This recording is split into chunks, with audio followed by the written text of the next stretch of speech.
Και ξανά εδώ, γιατί τώρα ήρθε η σειρά της Κρήτη. Δυστυχώς η Κρήτη επέλεξε να πάρει ένα βραβείο από έναν άγνωστο οργανισμό και πέταξε στη Νέα Υόρκη από τα Ηνωμένα Έθνη, κάπως έτσι λέγεται, και μας προτίμησε από το stage του Disrupt, προτίμησε τα Ηνωμένα Έθνη. Παρ' όλα αυτά τις συγχωρέσαμε και τις δώσαμε την ευκαιρία να είναι μαζί μας τουλάχιστον με το Skype. Η Κρήτη είναι ένα παιδί θαύμα που 16 χρονών, ενώ όλα τα κορίτσια στο χωριό της ουσιαστικά πηγαίναν για γάμο, εκείνη το σκάσε και πήγε για τεχνολογικά πουρνάρια και δημιούργησε το πρώτο ρομπότ της.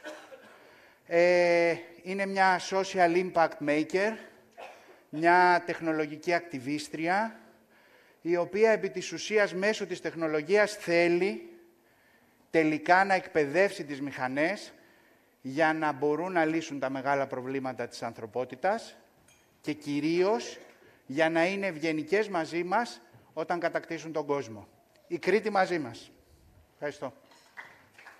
Hi, Kriti.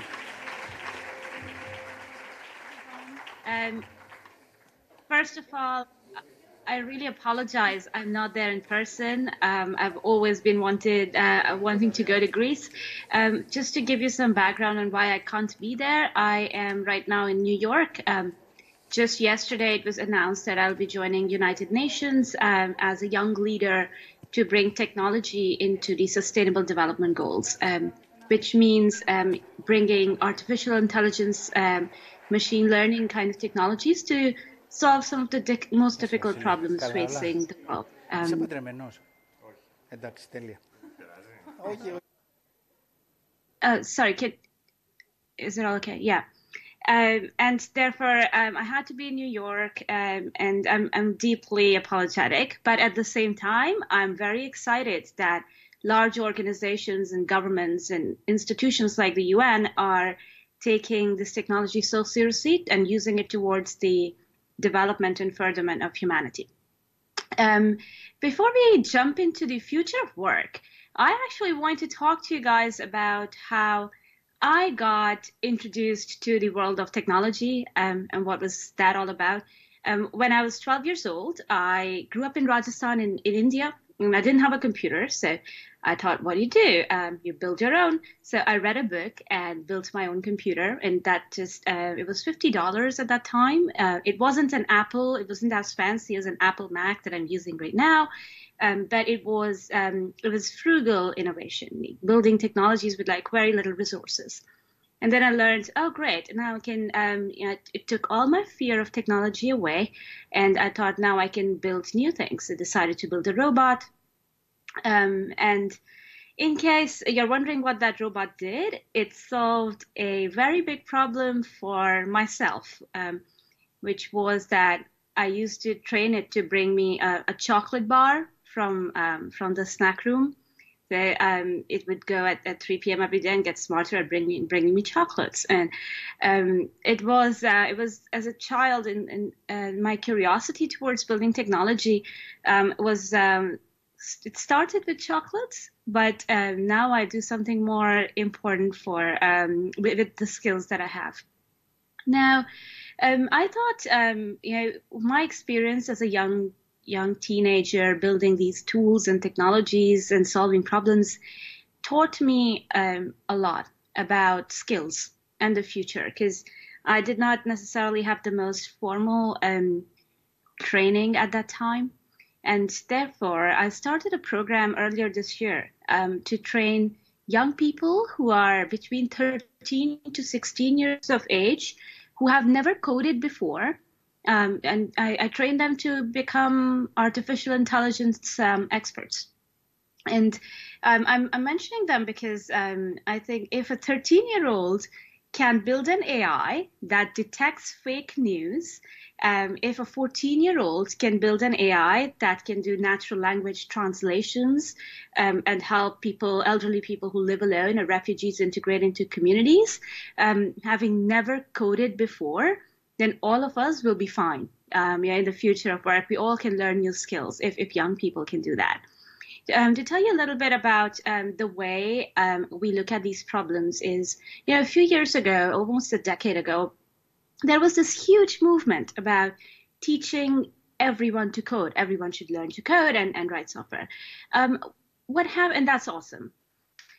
But what happened is we left a few people behind in that movement, those who don't want to become coders or write technology pieces.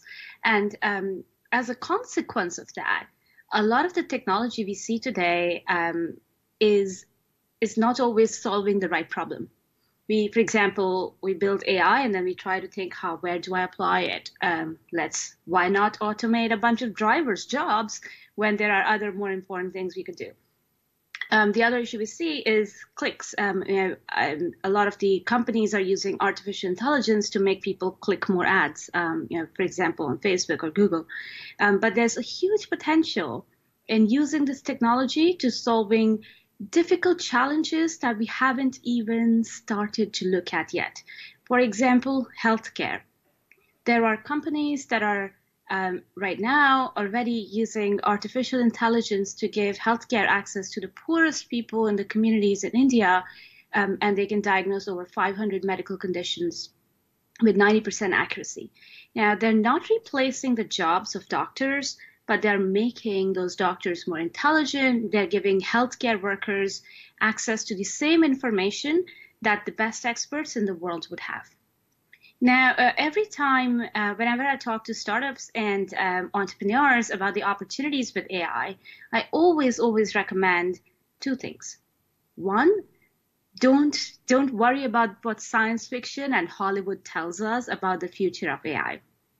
I often get a lot of messages online about, whenever a robot, for instance, gets citizenship of an actual country, or there's a new Hollywood movie released, or, for example, the movie Her, where there was a robot that became quite emotionally intelligent.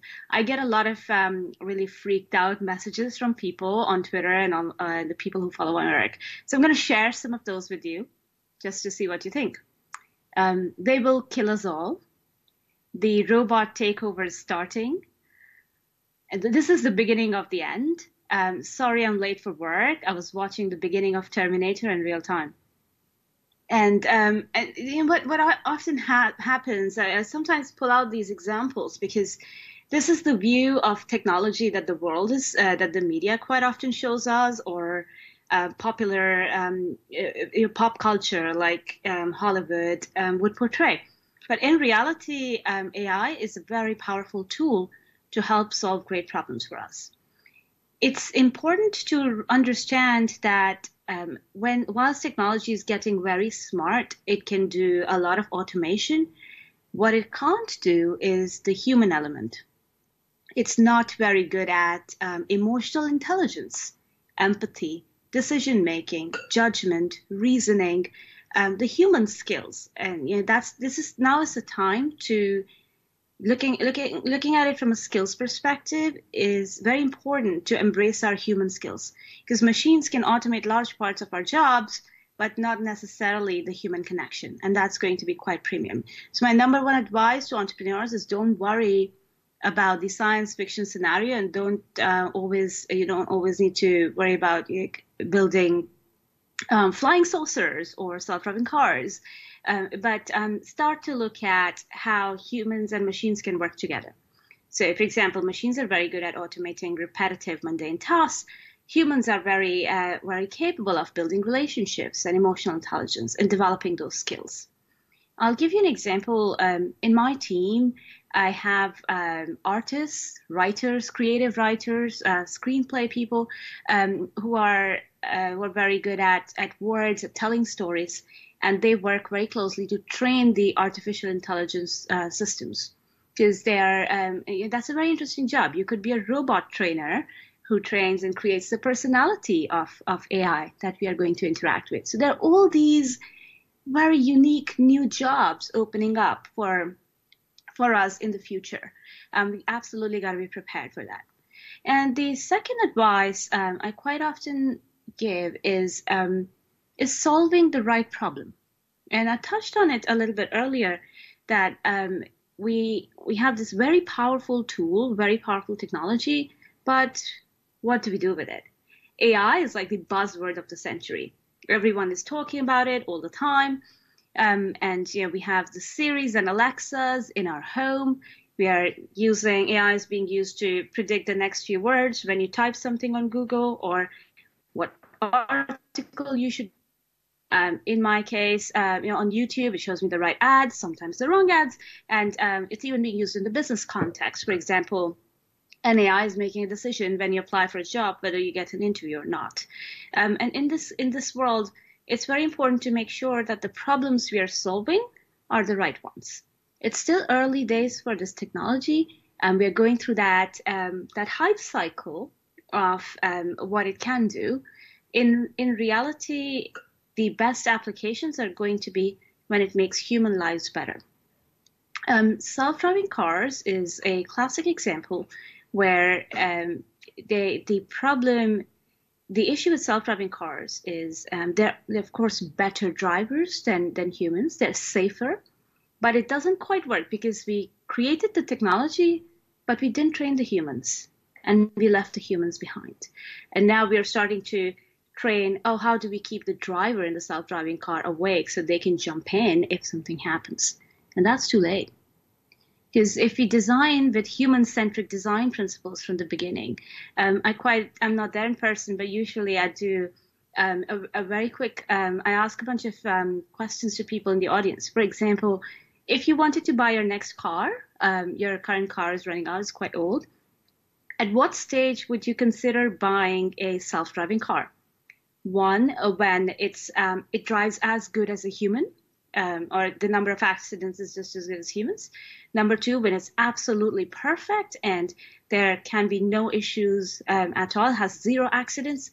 Or number three, when it is as good as a teenager who has just got a driving license.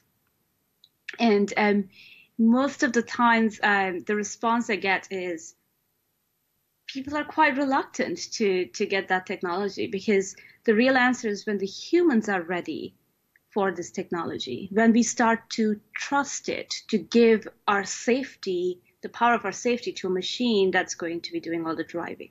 If you want to build a successful business in using these technologies, it's the best secret is that you design for those people from the beginning. Don't just build a technology and then say, now we have to train all these humans to start trusting it, but design it in a way that it makes sense to them. The excellent team at Disrupt asked me to talk a lot more about, dig deeper into the skills of the future and the future work. And I thought I'll share some examples of how the young people I'm working with are actually creating some of the best technologies I've ever seen. The way we work is we bring people and train them into AI, and usually they have three reasons why they don't want to do it. Number one, they don't think they are smart enough to work in these future areas of work, and they think it's probably to use machine learning or to create machine learning, you got to be a rocket scientist, and that's absolutely not true. I can work in AI, and believe me, everyone can. Second area they quite often say is they don't know where to start. They don't know where they can get the skills. In schools or in institutions, sometimes they're not getting the right support. It's a very new area. Quite often the teachers themselves don't know. They're not trained properly. But that's easily solvable because there are amazing resources available online on Coursera and Udacity and edX. I love some of those platforms. So there's a lot more tools available. And in the world today, you can get started and build an AI model without having to be a data scientist, because the AI can write its own code, and that's very powerful. And the last reason why they're reluctant to learn these new skills is because they think they would rather become a YouTube star or do something more creative. I can't argue with that one. But AI and the career opportunities related to that are actually very creative. That's the way I feel, because the machines are not creative. Humans are. So definitely focus a lot more on the creative element of the human side. That would be my big message to all of you. To give you examples of what the kids then go on to build, one of them is building a companion for old people who live alone. Another group of young people are, as I mentioned, they're building healthcare tools to people who don't have access. There's huge opportunity in that area. And another group of young people, they're building tools to help refugees integrate into communities by bring their companion in their own language, so explaining what the services are and how they can be made available. No one has tried to build a killer robot that would destroy the world yet. And I hope that path continues and we use this technology to solve the right problems. I also want to highlight that the people who get together in creating the future of the world need to represent the right parts of society. Because AI, machine learning, even internet and digital technologies in many ways are going to change the world. They have already in the last 20 years. And AI is going to do, and automation is going to take it to a whole new level. We are going to spend more time talking to machines than to humans in the next 5 years alone. In that scenario, I don't think technology should be left to it should be left to geeks like myself to create the future of society.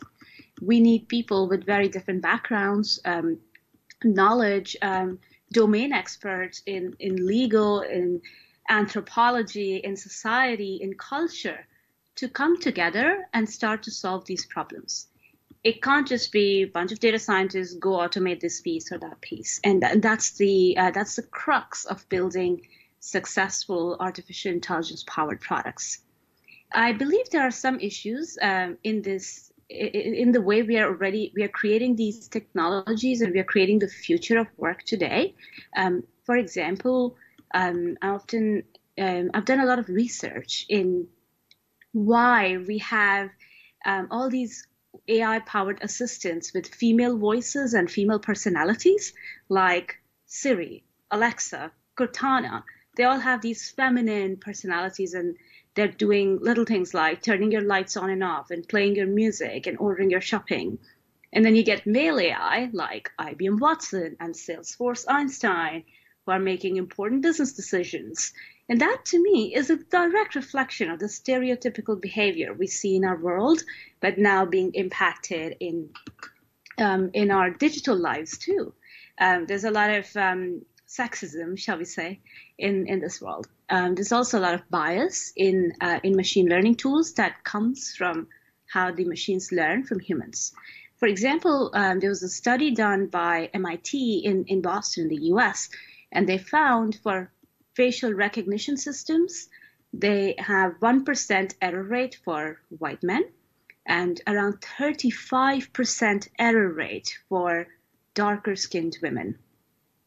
Now that's shocking because the facial recognition systems could not recognize Michelle Obama and Oprah Winfrey because they're darker skinned females. And that is an issue because if you're creating the future of society, the future of world, it needs to work for a lot more people. So always, it's also becoming a global movement that technology should not be biased. It should create more equality. And I strongly believe, especially since the recent events of Cambridge Analytica and other incidents and events, political events, shall we say, that have created a sense of urgency in the technology community to build products that make a better society rather than causing disruption to civil society and even democracy in some cases. And therefore, the future would be for sustainable, responsible companies that are building the right culture, the right products to create a better world. And it's not just because we should do good things and we should create diverse products and build algorithms that are not racist and sexist and divisive, but it's also, there's a real fundamental business model behind it. If you're going to pitch to an investor and you say, hey, look, we've built this HR software, it helps, it can do, it has 90% accuracy, effectiveness in finding you the right candidate as a recruiter. The algorithm can do that. Oh, by the way, it can also, it has no discrimination and no bias and helps you improve your diversity numbers. I can absolutely guarantee you it's much easier to get clients and investors at a whole different level. And I really believe that, just the way we had this whole organic coffee and movement, organic food movement, where people want to buy organic software, organic products. Now is a time for ethical technology, where this will become a movement. It's starting to become a movement where we create technology in an ethical, responsible way. We create a better future for the world. And I believe at least this time, it will not be just for the hipsters. It's going to be a global movement. And this is why I'm very excited to talk to you guys, because you are change makers. You are building great things for the world. And I just want you to remember to think about when you're creating these technologies, think about the impact, not just in the next year or next 2 years, but how do you build your business in a way that it's going to impact society and create a very successful, sustainable business model in the next 10, 20 years. And for those of you who are working in AI or any kind of digital technologies or using digital technologies, just make sure you remember that you create machines that are nice, because when the robots do take over, at least they should be nice. And that would be all. Thank you.